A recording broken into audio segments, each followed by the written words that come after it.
మాతనే కొల్చెదమా భావం భాగ్యం కూర్చుకుని ఇక జీవనయానం చేయుదమా సాగర మేకల చుట్టుకుని సురగంగ చీరగా మలచుకుని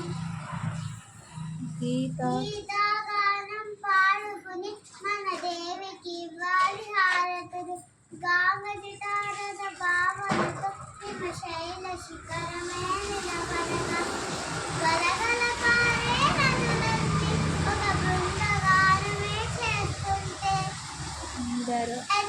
వీరుల త్యాగ ఫలం మన నీటి స్వేచ్ఛకే మూలబలం వారందరినీ తలుచుకుని మన మానస వీధిని నిలుపుకుని తేనెల తేటల మాటలతో మన దేశ మాతనే కొలిచెదమా